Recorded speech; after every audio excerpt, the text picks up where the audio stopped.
stop messaging them. They remember you. They're just choosing forget. And every time you reach out first, it only shows them you're not hurting enough yet. Have you ever typed a message, then deleted it at least 3 times in one night? You don't really know why you keep doing it. You don't know why you're still waiting for someone.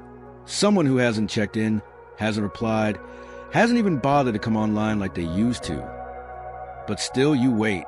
You stare at that little green dot on Messenger like it's some kind of promise.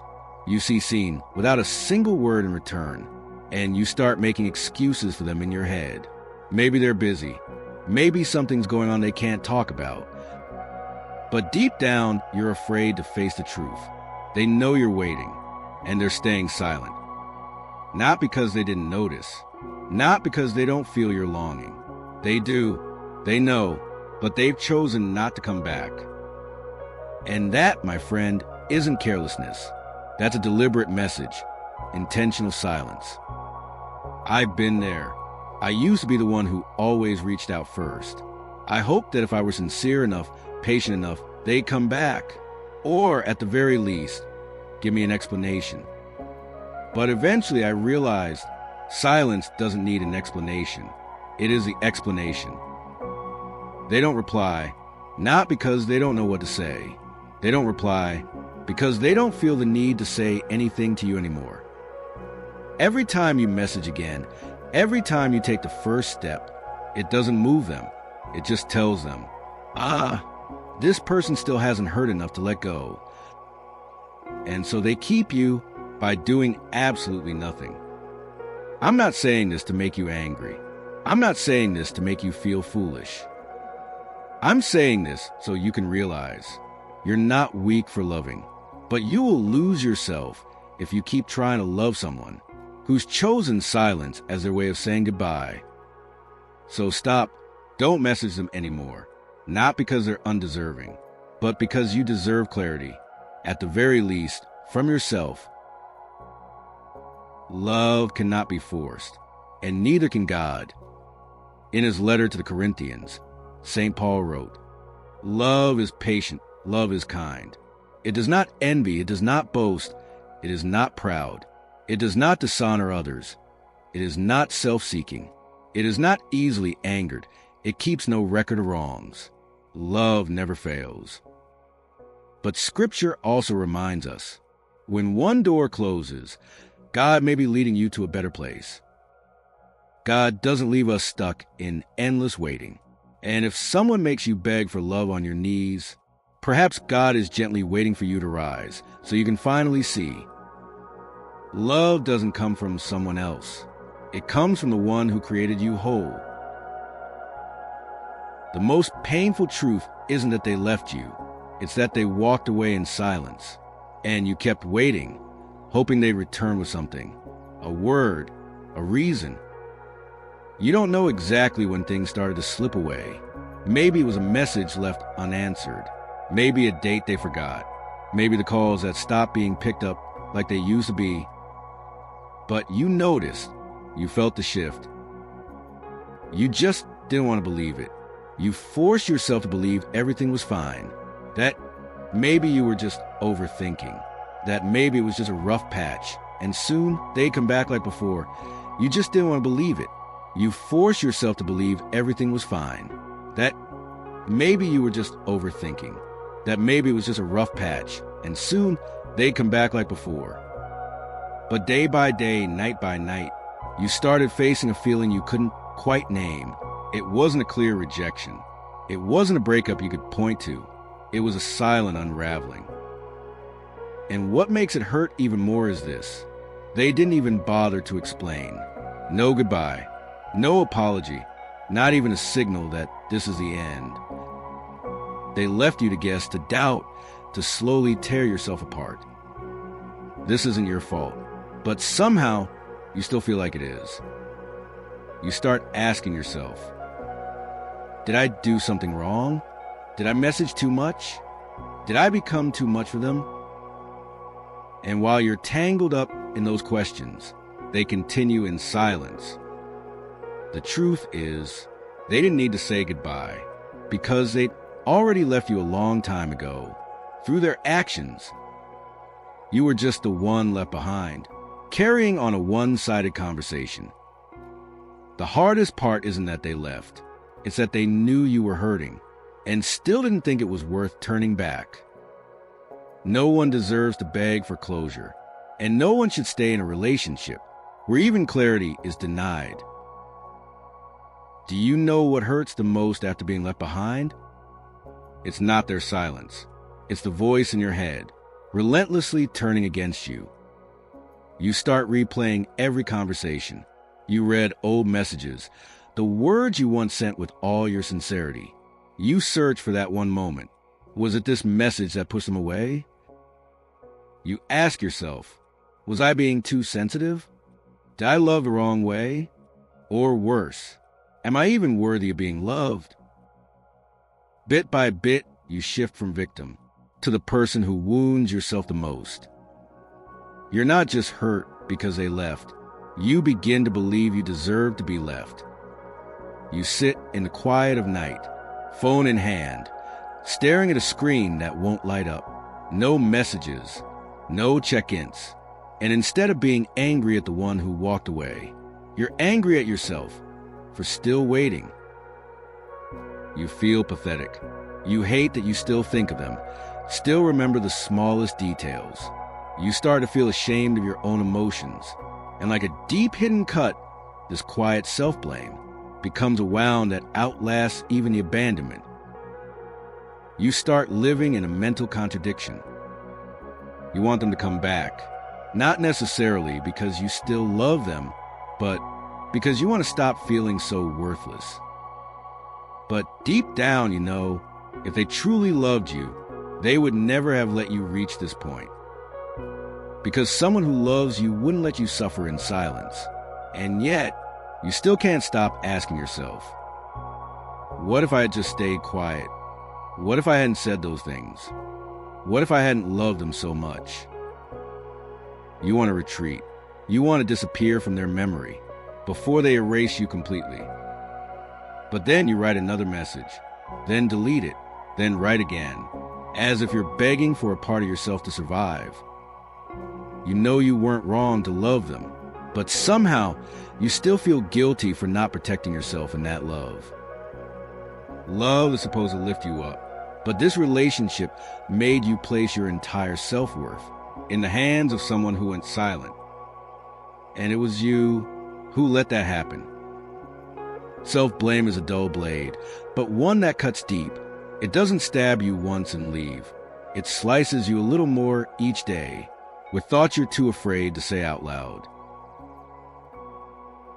The root of suffering is attachment. To be free from suffering, we must first see clearly, and then let go. In the Four Noble Truths, the Buddha taught, craving is the root of suffering. The more we cling to a person, to a relationship, the more we hand over our emotional well-being to them.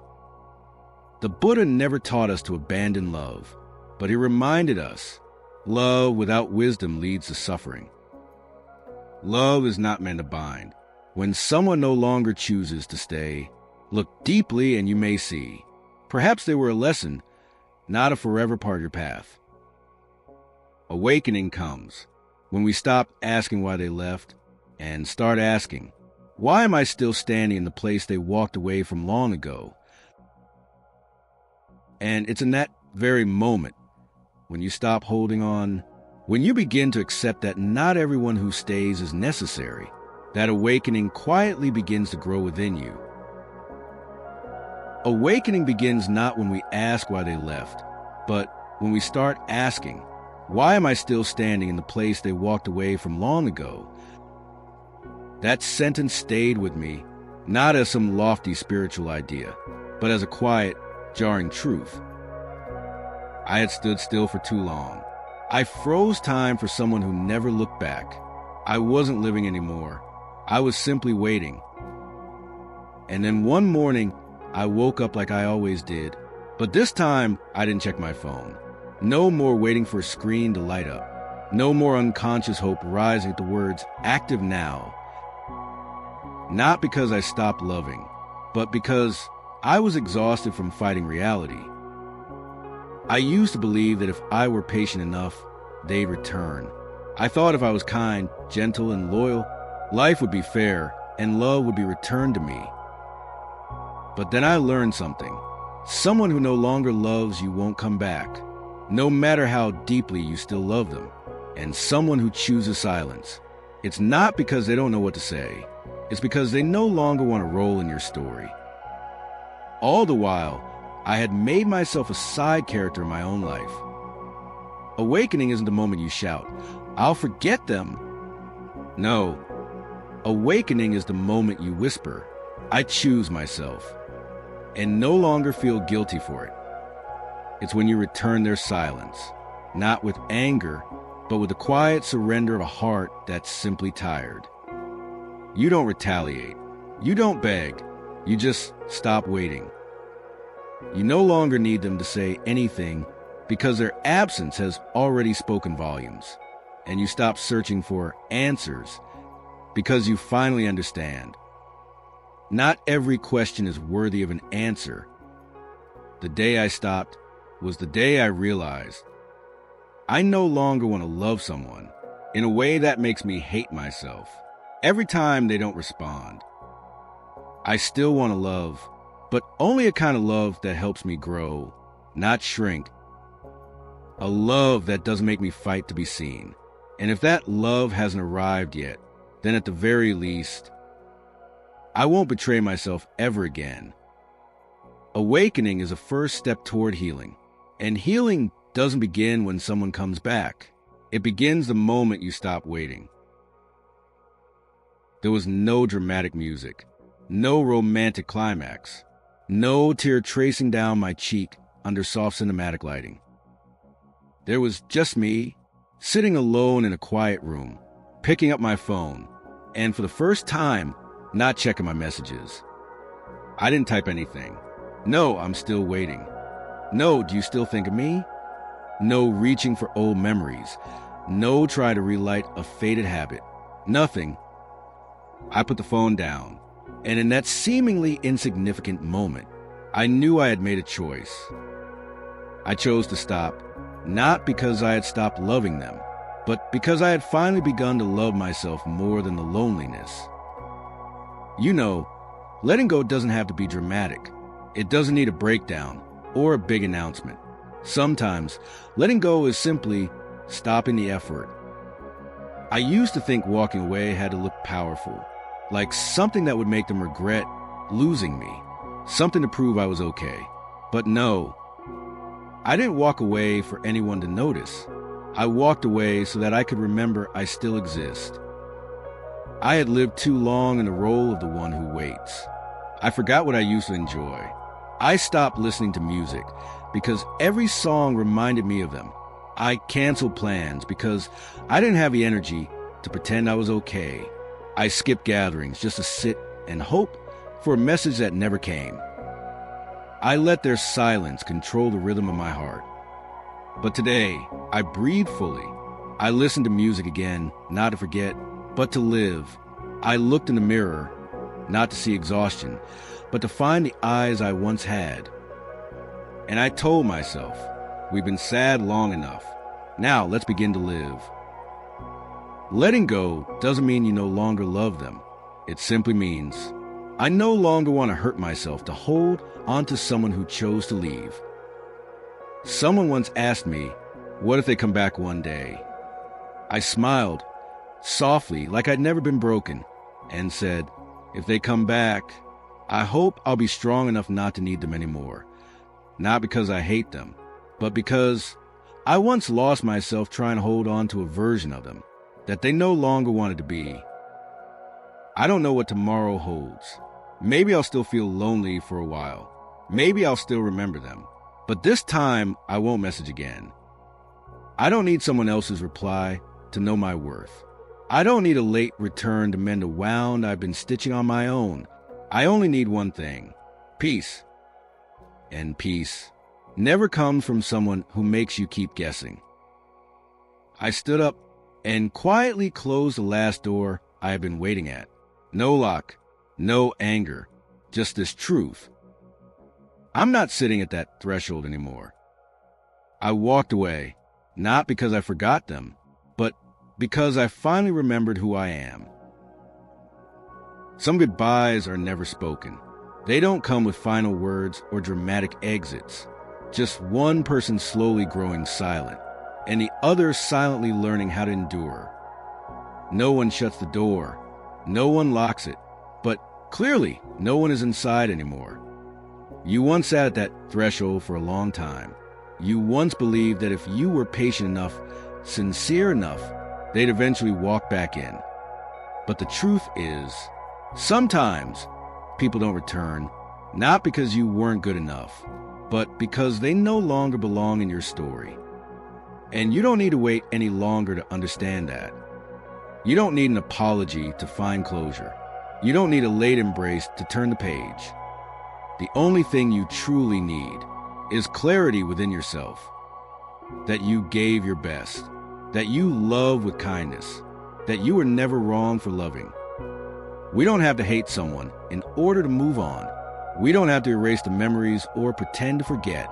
We only need to stop placing hope in places that no longer respond. That's not giving up. That's growing up. You have the right to carry the beautiful parts with you and still walk forward into the future with lighter hands and a fuller heart. And if there's one lesson to carry from all this, it might be this. The one who's right for you will never make you beg for their attention. They won't use silence to manipulate your emotions. And the one meant for you will make you feel safe, even on the days when you're falling apart. Until then, become your own companion. Listen to yourself. Be patient with yourself. Because you're not just letting go of a person.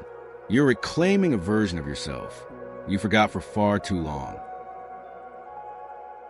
Love, when met with no response, no present, and no effort from both sides, slowly becomes a form of self-harm. We are not wrong for loving someone sincerely, but we begin to lose ourselves when we keep holding on to someone who has already chosen to walk away in silence. You can forgive, you can still remember, but you cannot and should not continue sacrificing your inner peace just to wait for someone else to validate your worth. We were not born to live in halfway love, not meant to write and delete hundreds of unsent messages in our hearts, not made to be the second priority in our own love story. Letting go is hard, but it's even harder to wake up every day hoping for the wrong person. Letting go doesn't mean you stopped loving. It means you've grown enough to understand. Real love never comes with intentional silence. The greatest lesson here isn't don't love again. It's this: love, but never forget to love yourself first. Because in the end, the only one who will walk with you through every heartbreak, every awakening, is you. If you've ever typed a message and then deleted it, if you've ever waited for someone who never came back, this video is for you. Leave a comment if you felt that way, or if you're in the middle of learning to let go. You don't have to be strong alone. Don't forget to tap like if you saw a part of yourself in this story, and hit subscribe so you won't miss future videos, where we heal together little by little. Your one share might be exactly what someone else needs today. Thank you for staying, for listening, and for feeling with us. See you in the next video here at Emotional Healing Space.